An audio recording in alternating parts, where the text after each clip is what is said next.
The death of John Kennedy Jr. was a terrible loss. The loss of his wife Carolyn and her sister Lauren was an unspeakable blow to their families and the other people who loved them. John embodied an extremely rare combination of wealth, charisma, and human decency. As we have seen and will see, the Kennedy family members have lived and died giving their best in service to the people of America and to the world. What might John and Carolyn have done for their country and the world if they had lived? Let's try not to get lost in the swamp of facts surrounding their deaths, and let's try instead to stay rooted in an appreciation of what we lost when they died. In getting started, there are some preliminary points we should discuss. The first has to do with understanding the forces at work in recent and current U.S. history. State-sponsored racism and genocide were invented by the rich and powerful in this country, and their involvement with Hitler cannot be overestimated. For example, Chase Manhattan Bank, the Rockefeller Bank in Paris, seized the assets of their Jewish depositors and then ordered Hitler to tell them to do it, which of course he did. The Nazis who run this country ordered Hitler around. Hitler represented a dictatorship of the rich bastards, of the largest corporations, of the power elite against the Democrats, who think society ought to be run by the people and for the benefit of the people. But the most powerful Nazis were not in Germany, they were right here. The Rockefellers and the Harrimans, the Fords and the DuPonts helped to create Hitler, helped to promote him and armed him. And they didn't lose World War II. Hitler did. The German people did. The Jewish people did. But the Rockefellers and the Harrimans, the Fords and the DuPonts, they won. After 8 years as president, in 1960, Eisenhower finally figured out that he was surrounded by Nazis. He called them the military-industrial complex, and he tried to warn the new president, John Kennedy, that these guys were trying to take over the government and end democracy. We must guard against the acquisition of unwarranted influence, whether sought or unsought, by the military-industrial complex. We must never let the weight of this combination endanger our liberties or democratic processes.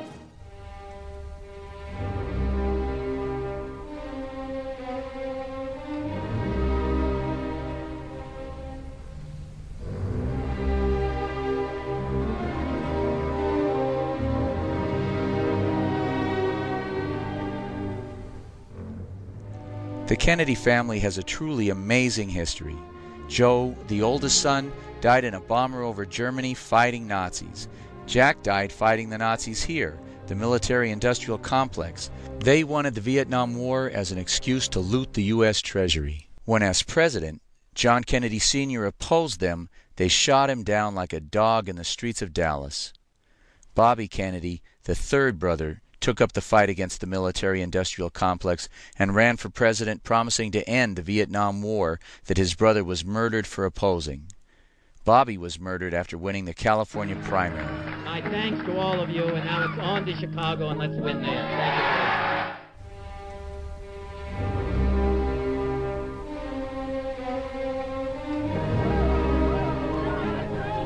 you. The murder, as usual, was blamed on a lone nut, Sirhan. But the L.A. County coroner, Thomas Noguchi, said that the powder burns on the back of Robert Kennedy's head indicated that the shot was fired from within 1 inch. We came to conclusion that the muzzle distance would be 1 inch from the right ear edge. But the eyewitnesses all said that Sirhan never came near enough to deliver the fatal shot to the back of the head. And Sirhan was right in front of me, right in front of the steam table and between me. In front? In front, yeah. I had him right in front of me. I didn't let him pass me. I had my left foot on his knees, and I pushed him over. How far would the gun muzzle be from Senator Kennedy's head? About 1.5 feet, I would say, 1.5 feet, 2 feet. More shots were fired than Sirhan's gun was capable of firing. Sirhan said he did not remember firing the shots and that he had absolutely no reason to hate Robert Kennedy. Many investigators concluded that Sirhan was a victim of mind control, a decoy sent to divert attention while the real killer fired the fatal shot. Edward Kennedy, the fourth brother, after becoming a senator, barely escaped death in a plane crash that broke his back and killed everyone else on board. and his political career was ruined when someone drugged him and drove his car off a bridge. He survived, but his hopes to run for president did not. This is not some stupid, mysterious family curse. For 50 years, the Kennedys have had a heroic family tradition of fighting real Nazis, of defending the democratic interests of the people against other families with anti-democratic traditions. These Nazis have been instrumental in the murders of the Kennedys. These Nazis, the Illuminati, the rich bastards, they are the Kennedy curse. The death of John Kennedy Jr. must be seen in this light.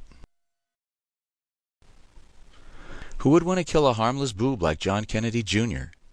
It's a common question that needs to be answered. John was not a harmless boob, and the men who murdered John's father had good reason to fear that he would go after his father's killers.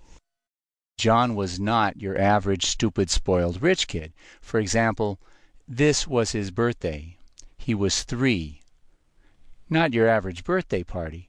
All the women were dressed in black.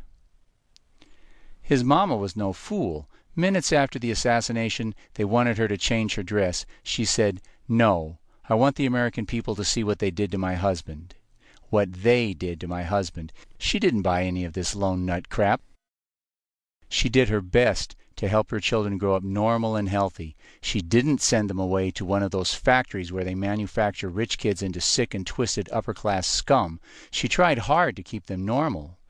But when John wanted to be an actor, she let him know that he had more serious work to do. George Magazine was that work. Infotainment, but real info. Not the stupidifying garbage you get on 150 channels of cable. Entertaining, engaging, but smart and real and important. Perhaps too smart, too real, and too important. He published at least 2 very, very dangerous articles. The first was written by the mother of the assassin of Yitzhak Rabin, the liberal, peace-seeking Prime Minister of Israel. This woman said that Rabin's assassination was a plot engineered by the Mossad, the Israeli CIA. She argued essentially that her son was a tool of the Mossad, that he could never have penetrated the security around Rabin if it weren't an inside job. Wow. Publishing an article that encourages people to consider the possibility that their own security might be involved in attacks on their own citizens based on the fact that those attacks could not have succeeded if the security agencies had done their jobs. I don't think we can overemphasize this point. John Kennedy devoted his life to trying to bring the people the whole, dangerous truth. He paid for this devotion to the people and to the truth with his life. The day John died, Israeli Prime Minister Ehud Barak was in the United States, not to suggest anything as crass as that Barak was involved in John's death. I was in the country too, but I didn't do it. But there can be no question that Barak's visit was preceded by the arrival of an army of security personnel, including, of course, the Mossad. They were here. They arrived in advance of John's death in order to make preparations for the Prime Minister's visit, of course. But after John's death, a Mossad agent planted this lie in the New York Post. And as we have just seen, they had reason to want John Kennedy Jr. dead. Not only did John refuse to endorse the Warren Commission and say, yes, of course, his father had been murdered by a lone nut, how awful. Not only did John refuse to attack Oliver Stone in his movie JFK, but George Magazine published a second very dangerous article, this one written by Oliver Stone himself. The article Stone wrote was about how the rich and powerful have always assassinated their political opponents throughout history, including John's father. John took this guy who said that the rich and powerful forces had killed his father, and he paid him, and he published him, and he actually encouraged people to listen to him as if he had something legitimate to say. Was John incredibly brave or just stupid? I vote for brave. And perhaps most dangerous of all, John was a threat to his father's killers because when he decided to run for political office, he was going to win. Did People magazine pick George W. as the sexiest man in the world? No, they didn't. They picked John. When he spoke in public, he had a natural ease and presence. He was what they call charismatic.